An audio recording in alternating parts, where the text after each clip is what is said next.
Hey guys, welcome to the channel. Alright, today we're going to go over a few things that we've worked on, a few things we're going to work on, and just shake down a couple of vehicles. We're going to kind of go through one that we're about to let go to be a finance car.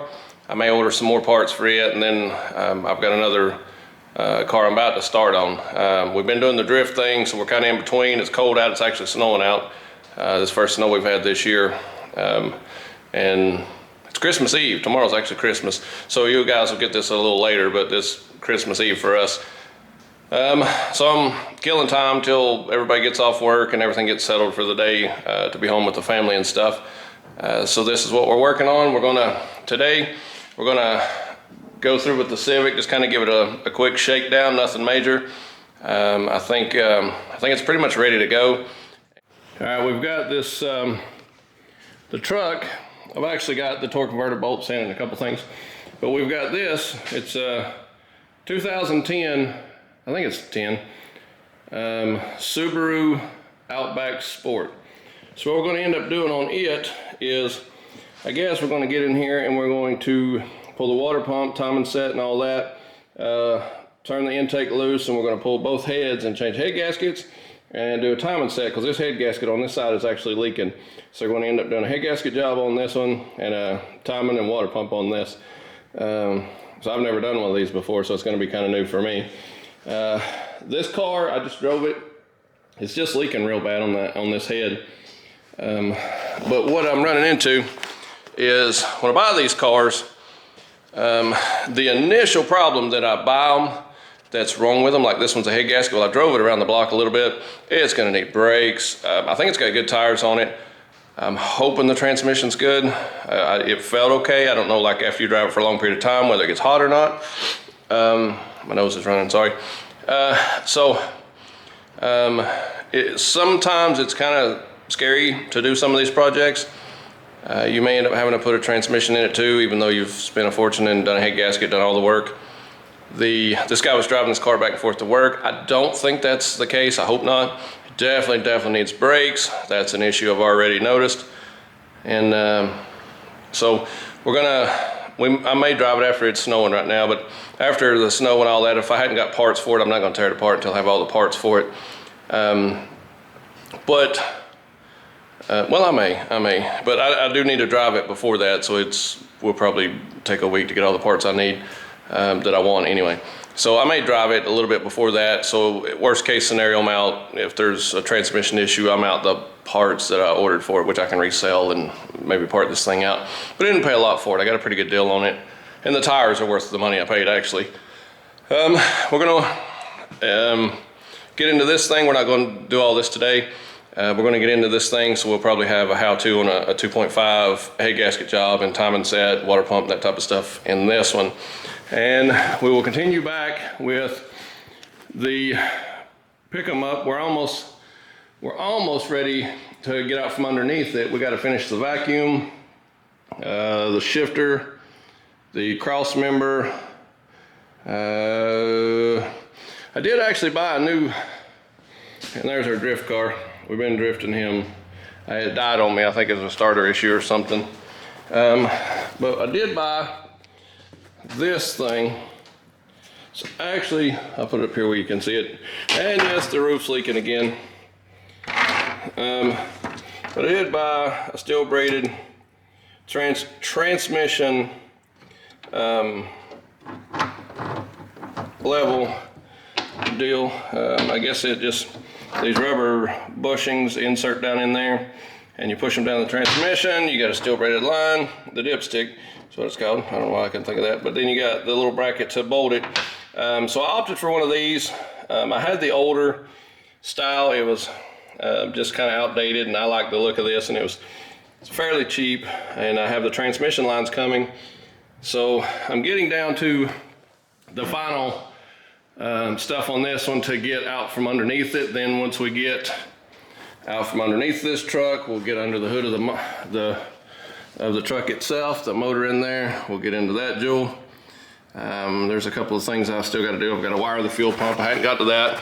I know I'm slacking, but again, we've been doing the drift thing, and the drift thing's kind of took over a little bit in here, so we end up having to do some repairs on it. And again, the fuel pump or something's going on. We've got an electrical issue. We've got to go through some things. I changed the fans and all this, and I had a charging issue. I did find underneath there were some wires kind of scraped up. I'm hoping they didn't ground out or something and cause us a major issue with the ECU or anything. We're going to go through that. I'm going to clean all that up and reconnect and clean all that wiring up, try to get all that straightened out. We had a few fuses blown. That did get the fuel pump going. It's my fault. I pulled the housing out and I broke a wire. I'm just gonna go ahead and replace it all. If we're gonna drift, I don't wanna have to fight it or something at the drag strip or the track and soldering, and I'm not great at soldering, so it's like 40 bucks to get a whole new assembly. So I wanna go ahead and do that, new pump and everything. We may run an aftermarket pump just for now, just to see how it does. If it does any different, good. If it doesn't, I mean, we'll kind of do a review on whether it really helped anything or was not noticeable or what. So I'd say this new pump, the factory replacement pump, is going to be plenty of what we need. But for now, that's what we're doing. We're just going to run the stock one, get it running, driving, and kind of shake it down too. When I say shake it down, you know, what I'm meaning by that is we're going to go through it, give it a once over, check suspension, bearings, wheel bearings, exhaust, make sure everything's bolted up, tight, oil change, plugs, wires, do all that. Coil packs, we'll check all those, everything, seat belts, everything. We'll go through it. I'll run my scanner through it and test everything. And yeah, in the Honda Civic, we're gonna do the same thing on this, because I'm almost ready to let it go. I've got, let's see, a couple people, two I think, looking at it, wanting to buy it. I'm gonna sell it on payments, but it's almost ready. I'm gonna give it a good once over and see if it's ready to let go. But all right, that's it for now. I'm gonna add in some, probably at the end of this one, a little bit of just kind of shaking down the Honda Civic here, just kind of going through it a little bit, just to the way I want to test it out, you know, see what I'm going from underneath here, just kind of giving it a once over. And I did change the oil on this thing already, so we're not going to look at that. And I'm thinking I may have done the transmission fluid too on this one. I can't remember. All right, but stay with us. Here we go. All right, so this is the way I shake down a car. When I start, you know, giving it a once over, I just kind of, it's more of a visual inspection. I'll test a couple of bushings, look for any kind of damage. When I finance these cars, they're not perfect. The thing is, you may have a little slack in a lower control arm or something. You may have something that's a little off, but you know, they're used cars, you know what I mean? But at the same time, I don't want to sell something somebody's going to get hurt in or anything like that. So, all right, let's see what we're doing here. So, when I get underneath here, what I will do, all right, so like anything that's got a bushing in it, I've got a big screwdriver, and I'll reach up behind and I'll pull, and I'll make sure there's not a bad bushing in there. I'll check the ball joints and see, you know, that ball joint's it's ripped, but it's solid. And yeah, I got a wheel bearing. I already know that, but no, I took the axle nut off of this one. That's what's going on. The boots aren't torn on the axles or anything. I drove it, there's none popping. Usually in your axles on your front wheel drive cars, if you turn pretty extreme, you'll get a clicking noise. And Subarus back in the day used to be notorious for that. The older 80s Subarus and stuff. And the Honda's front wheel drive, any of your front wheel drive, even some of your rear wheel drive, newer stuff have axles just the same as a front wheel drive. It's just, instead of having the straight rear ends, they have an actual axle in the back. I think, what do I have? It's got the 350Z's actually got that, and the G35 I've got. But I've got to put my axle nut back on this. But I checked you know, any kind of bushings that move or anything that's got some kind of bushing in it. I'll look at, you know, like the sway bar, and I'll look at the end links. The end links being there's little bolts right here.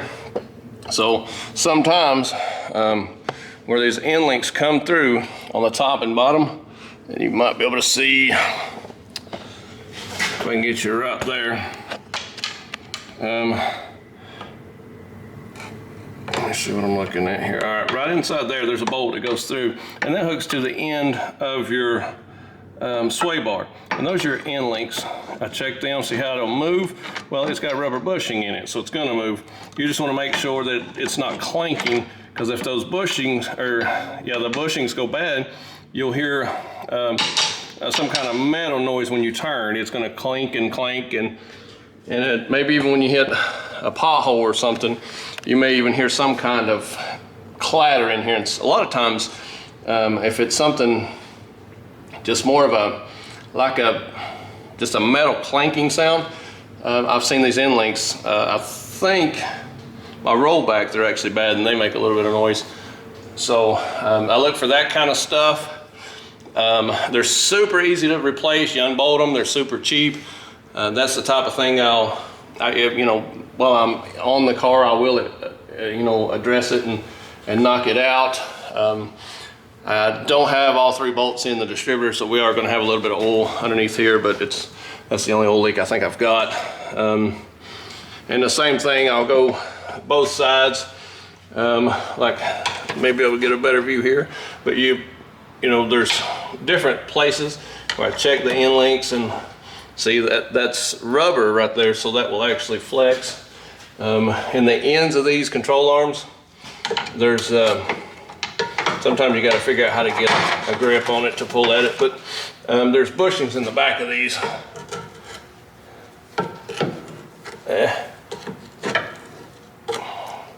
Well, there we go. Maybe this way. Here we go. And you see if those bushings are bad in the back of these lower control arms, because these will go bad.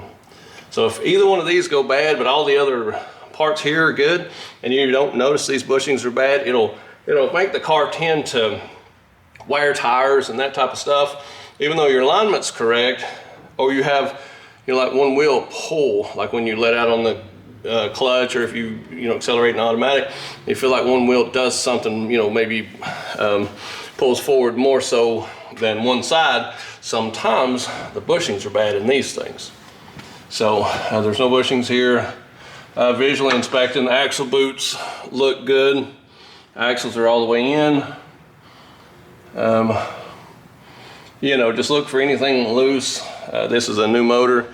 Well, not new, but it's out of another vehicle. So you look for, anything that you might have missed or left a bolt untightened or something. Just kind of address it all. Look for any kind of brake lines leaking, any of that stuff. And this is generally about what I do when I shake one down. You look in just anywhere you can and see if you see any damaged wires or anything just excessively damaged, while you're here. This is why you're doing this. See, those are good and tight. This is a 98 or 99, but the lower control arms, the bushings are good in those. All the bolts look tight. Ball joints, I'll check this ball joint again. That one's good. Even some of your steering components, like your tie rod ends and stuff up here, they've got ball joints in the bottom of them. If you move them and they move super, super easy, sometimes that's an issue. You don't want them to be just so wore down that they just completely just roll over with no resistance. You want a little bit of something on them. I did notice right here, it's gonna be hard to see with this light the way it is. Let's try to get us over here. This car's reading an oxygen sensor. Okay. All right, so right here, this shield over the cat has actually been crushed up in there. And it's got the oxygen sensor all in a bind here, so I'm gonna have to address that. I'm gonna have to get that unhooked and maybe drop the exhaust down and get into that. That could have been anything from when we pulled the exhaust up to transporting the car in between motor changeouts and everything, getting the shop moving and everything. So That could be to anything, whatever has caused that. But all right, so we do have some excessive wear on our exhaust. You know, this being a finance car, I want to try to address if it's just horribly sounding. Yeah, that's a hole in the exhaust. So you can see I've already soaked it down with PB Blast on the seams there of the bolts. I plan on pulling that exhaust off and probably changing it. And this is kind of why I decided I'm just going to go ahead and replace the full exhaust on this thing. Let me get my light going here a little better for you. Yeah, that's funny actually. The entire exhaust, there's a shell left. That's the actual tail piece of the exhaust. Like, that's what that used to be. So yeah, I think I'm gonna opt and go ahead and get an exhaust system for this car. This is actually funny that it's that bad. But you check, you know, these, when you tow, like with a rollback, you hook on your lower control arms in the back or even the front. Well, these are thinner. All right, so if somebody's towed this car a few times or they don't have a lot of experience towing, if they hook to this and they over tighten, they can actually bend that bar. So that can cause a tracking issue to where like the wheel is pulled in at the bottom. And then your actual trailing arms, these jewels, let me get you in there. These arms right here, those guys actually have bushings in them too. There's going to be bushings right here, spherical bushings I guess they're called. You got to watch those because sometimes those things can be bad. So you can, and there's actually, and there's a little piece, let me get my, all right, so let me get you this away some. Now these little arms right here, you got to watch these too. These can be bent, and then you got your spherical bushings here. Those have to be pressed in and pressed out, but those can be bad and cause a lot of slack in the rear ends of these Civics. And especially a lot of guys, if they're into doing the performance version of this, they will change these and put a rear disc assembly in them. But a lot of them won't actually check these bushings or change them. So if you have a car that's good and tight. So you have a car that's ever had a rear disc swapped on it or whatever, or somebody's worked on them, you always check those because, you know, it's just, if I finance a car to somebody, I don't want to be liable for someone getting hurt. I have no desire to have anybody hurt driving a car that I've sold.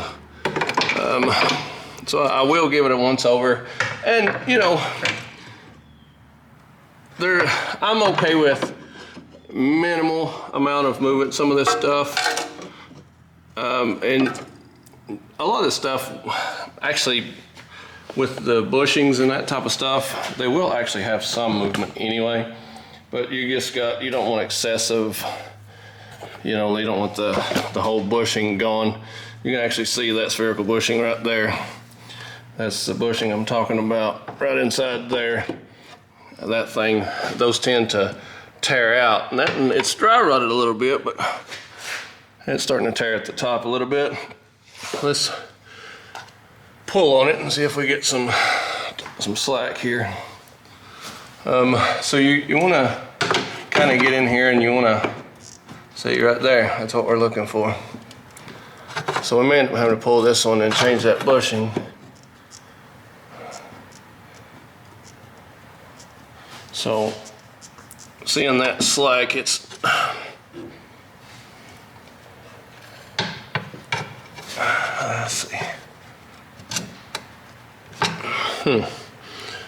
It's not completely out. We'll drive it and kind of revisit that and see if it's got an issue driving. We don't want them to wear tires out. And these are actually brand new tires I'd already put on this car. But you check all these bushings. We may end up changing that bushing actually. But inside here, there's boots and bushings in here, and you reach up in there and you pull on it and you don't get any slack. You're good there.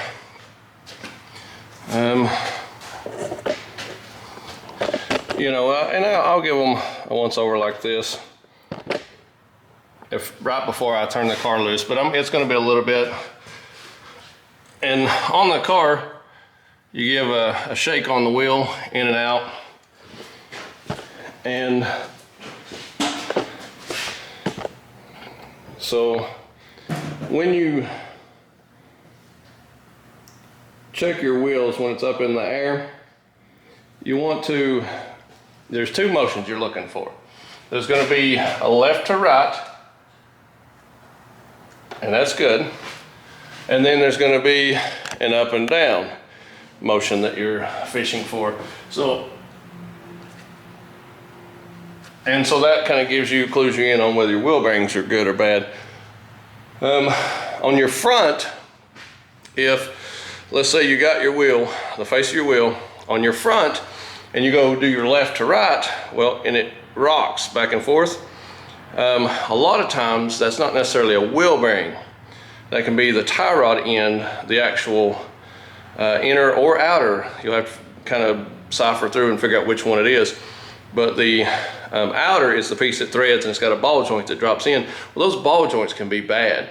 Now on the inner, some of them, they go in and thread in, like it's a longer piece, and they thread your outer actually threads on the end of the inner tie rod end. And if the inner piece is bad, you'll have to have a special tool that it's like a big long piece of pipe, and it's got these little inserts in them. I'll show it to you. I actually have one of them. I'll show it to you one day. But you slide it over the inner, and you have to take it loose with that tool. So the inners are harder to replace than the outers. But once you do that, once you pull the inner or outer apart, you actually have to have an alignment too. So once you start doing any kind of disassembling on the suspension and parts and all that, you have to, keep in mind you may end up needing an alignment. And okay, on the wheel, so if it rocks top to bottom, you're looking more at like a wheel bearing issue. But on the backs, they shouldn't really move at all.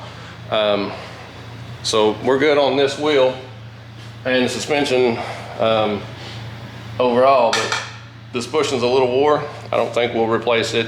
It's not completely gone. It's loose, but it's not gone. But that's pretty much the basics of shaking one down, besides checking the fluids and going over the top, just the same, looking for bad motor mounts and stuff. All right, guys, that's our video for today. If you will, stay tuned with us on YouTube here. Like, follow, subscribe, and then you got the little bell. That bell will give you a little ding, let you know that, hey, they've posted another video. So if you want to hit that bell, you can stay with us every time we put out a new video. And if you haven't watched some of our older stuff, kick back to some of that. So the more you guys watch, the more views we have, the more subscribers we have, the better off it is for us. That'll allow us to continue to bring you this content. So if you will, follow us on Instagram. We're there at Chesser Enterprises. If you'll hit us up on Twitter, Chesser Enterprises there as well. And if you ever need to email us for whatever reason, it's chesserenterprises@yahoo.com. Stay with us, guys. Hey, we appreciate you watching our videos, and there'll be more to come. Thank you, guys.